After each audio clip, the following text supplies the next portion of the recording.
No. So we're starting off today. Take two. With post-COVID recovery, good food. We've got some pumpkin bread and coffin and wild mushrooms for breakfast. Thank you, Angela. No problem, my darling. So later I'm going to be making my famous pumpkin soup, and it is famous. Dave and Sharon. The heat is on. And we'll show you a little bit of me making that. I love mushrooms. That is washing the plates, straight back in the cupboard. He would begin to understand what friendship was for the very And first time. got the ray. In November of 1994, Saves on the while he was washing in prison, up. he was at the work detail. Hello everyone. So I'm going to get Claude to come and do a bit of close-up here of all the ingredients. I'm making pumpkin soup today. It's really good. It's really nice, and I've been told people love it. So I'm just going to tell you what's in it. So we got the basic, obviously, the pumpkin. I like to add a butternut squash to it as well. And then we've got onions, garlic. We've got nutmeg, cayenne pepper, ground cinnamon, chilies, a little bit of cumin, paprika, salt and pepper. So the first thing you do is you prepare the pumpkin. So I always like to roast the pumpkin because it gives it a sweeter flavour. And no, I'm not going to be carving a pumpkin today, but I am going to be devouring this bad boy. So straight in with your knife, straight down, one side. The hardest part is getting it through that core, but once you're down and through. We've got a meat cleaver as well. We have got a meat cleaver, but a meat cleaver is for what it's meant to said on the tin. It's Pumpkins. a meat cleaver. So literally, it doesn't need to be pretty, this. But as you can see, it's not gone through the stalk, because what you'll see now is just a bit of a ta-da! Smell that fresh pumpkin. So now I'm just going to grab a spoon. So that's the best way to get pumpkin out. And I'm also going to grab a bowl, because I like to save the seeds just in case we decide to grow some pumpkins next year. So this has come fresh grown from the farm, so we know the seeds are pretty much organic here. So you just give it a good scrape. Scrape all that goodness out. Oh, this is good fleshy pumpkin, people. As you can see. Now, unfortunately, you can be a bit prim and proper with this and not get your hands messy, but I'm not that sort of person, so I don't mind getting my hands in that bad boy. And look at that. Straight into there, and I'll separate the seeds out later. Obviously with pumpkin seeds, there's loads of things you can do with pumpkin seeds. You can roast them and use them as a salad garnish. You can divinate with them if you're into the witchy stuff. That's always fun. But I'm just making sure I'm getting all these stringy bits out because they're quite bitter. So you don't really want a lot of the stringy bits. A little bit's okay, but it's not going to kill you. They are quite bitter. So yeah, there's quite a lot of things you can do with pumpkin seeds, which is always good. So once you've got your flesh section like this, I always debate whether I want to peel it or not, and I always find it's easier to bake it with the skin on, because then the skin will peel straight off. So you're doing chopping it up into more bits? So I'm chopping it up into smaller bits, and I'm literally going to put that straight into a baking tray and start the roasting process. You can roast it like this, but it'll take longer because, as you know, when you make things like mashed potato, you know, if you're gonna chop it up into smaller pieces, it'll cook quicker. So that's ultimately what we want. We want it to cook quicker and use less gas. Because with the crisis that we've got going on at the moment, using less gas is always a good thing. Well, we've got electric, haven't we? We have got an electric oven, but With gas hob. with a gas hob. But even so, I still want to use less gas in the electric if I can. You know, you've got the heating on now. Yeah, because it's cold. I'm not going to get cold, am I? Wearing a t-shirt.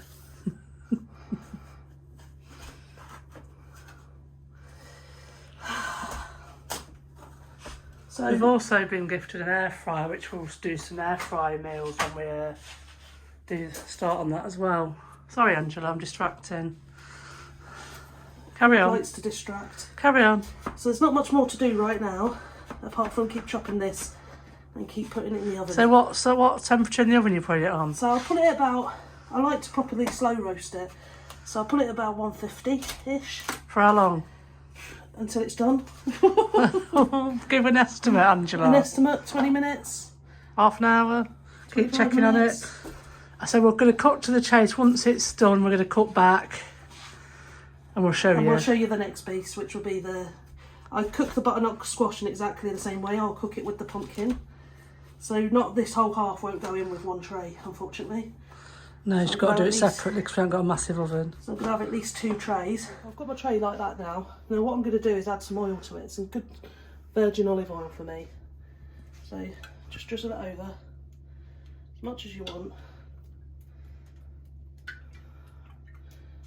Virgin olive oil is actually quite good for you. So I don't care how much we use. And then I'll add some of the spices. So I don't go that easy on spices. And some people say I'll make it too spicy.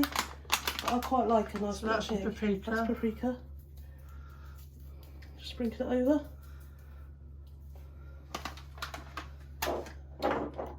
Don't need much cumin. Oh, it's a new jar, Claude. Oh. Fascinating. Just a little bit of cumin. Some nutmeg. Another new jar, look at this. Didn't buy these for you, you know.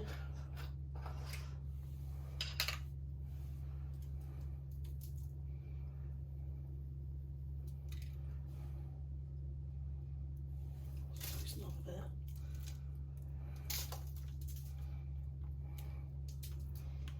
As you can see, this is the one that I've got to be a bit easy with, because you can always add, you can't take away. What's that one? Cayenne pepper.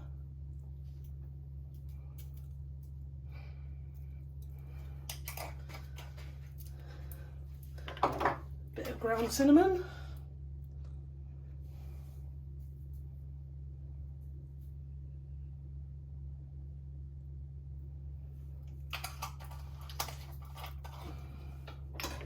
Chilies. Is that crushed chilies or chili powder? These are chili flakes. Chili flakes.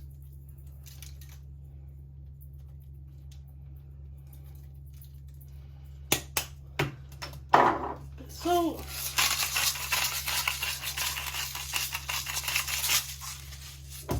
Bit of pepper.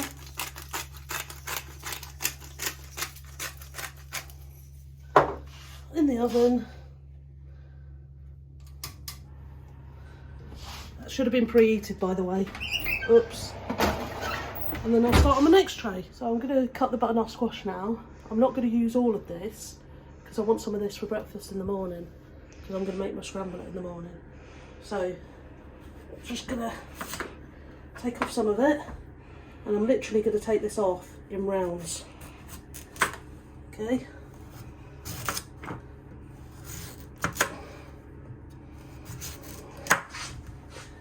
And then, once I've got those off,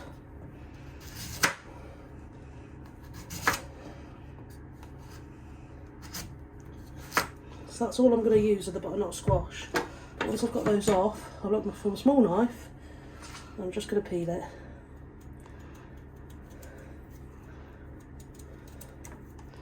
Now obviously, some people would want to use a peeler for this rather than a knife, but I always find a peeler takes longer. And if you've got enough good control over your knife, you should be able to get a good peel on it. I'm done. All I would do is cut those in half, and that's the way they'll go in the tray. Now with the butternut squash, I won't put any of the spices on. I only put the spices on the first 2 trays of pumpkin, because otherwise it's too much. And then you can add as you're making the soup afterwards. So I've literally topped the garlic, because I'm going to roast that whole. We're going to use a whole bulb of garlic in this. Claude loves it when I use a lot of garlic. So I've got my butternut squash, my garlic there. I've still got extra pumpkin. Pineapple. Pineapple. I've still got extra pumpkin over here to bake, so I've got another 2 tray loads yet. But one thing I will say is pumpkins are so tasty and so much gets wasted. You can still make your jack-o'-lanterns, you can still put them outside, but if you use like a melon ball or an ice cream scoop, you can scoop out all that flesh from the inside before you make it into a jack-o'-lantern. It will also make it easier to carve, but it means that you get to use the flesh. I'm drying out the seeds at the moment. So use and utilise as much as you possibly can.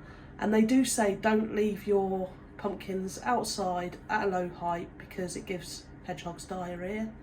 So maybe if you are going to put your pumpkins outside, put them up in a tree or A somewhere tree. else. Obviously with no fire in it. But once you've finished with them, that's what I mean. Roast the onions. Butternut squash for some reason don't take as long as pumpkin to roast.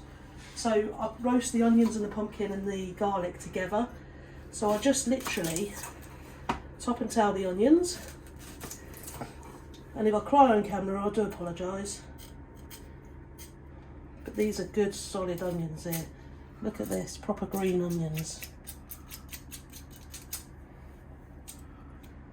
One more layer.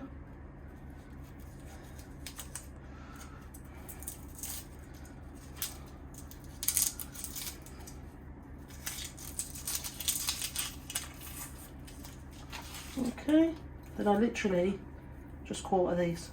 I hate that filmy stuff. Literally just quarter these when you can even half them, to be honest. These are quite small enough. I'm going to just half them to roast. Okay. And that is it. That is it, and that will go on a tray on its own.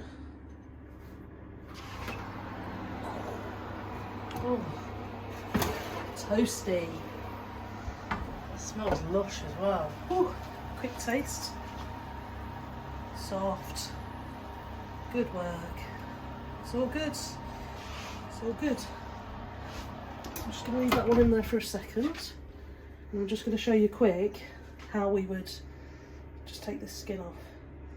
It's obviously really hot right now. Should wait for it to cool a little bit. Can you see how that skin's just peeling away? Look.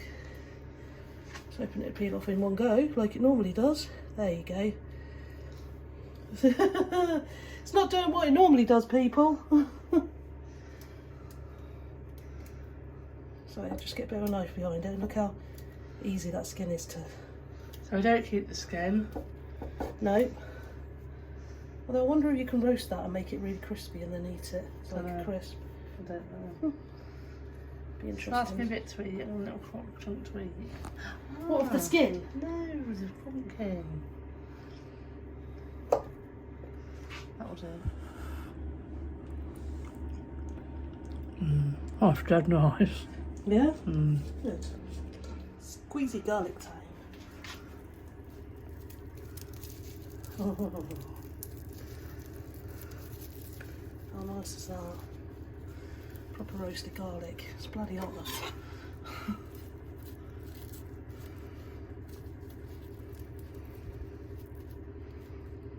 So I'm just putting the butternut squash in. This is all now cooked, ready to go.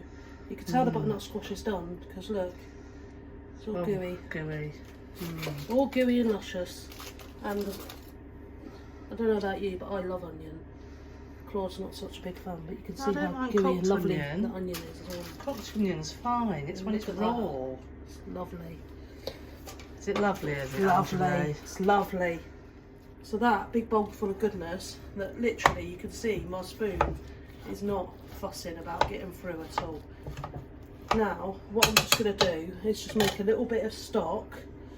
Oh, was you not filming that? No, Just so what? You're making stock, yeah? She misses all the good stuff. Say it again then.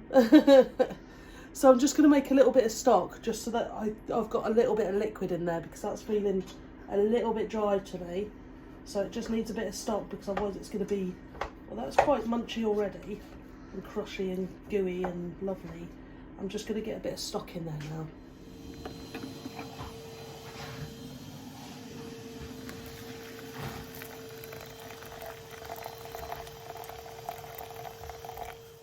So now it's razza time. So I just put a little bit of stock in, just to water it down a bit. I'm not going to use all of that, just a bit, just to give me a bit of liquefied, some space. And then we're just going to...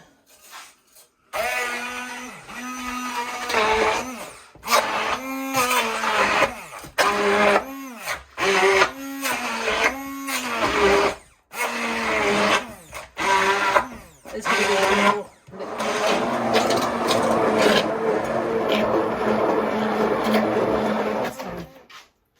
Do we need anything else in it? So this isn't mega smooth because we don't like it mega smooth. We like lumpy bits, don't we? We do like slight lumpy bits so we can taste it. But let's have a taste.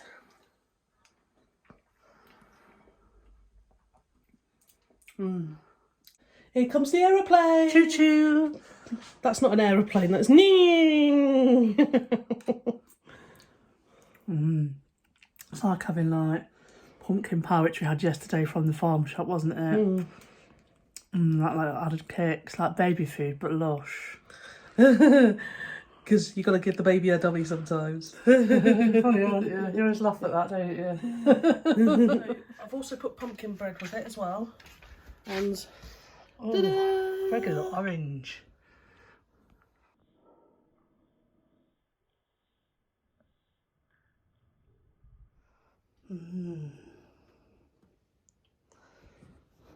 What are you thinking, honey?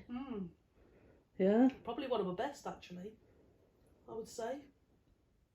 Let's try a bit with the bread.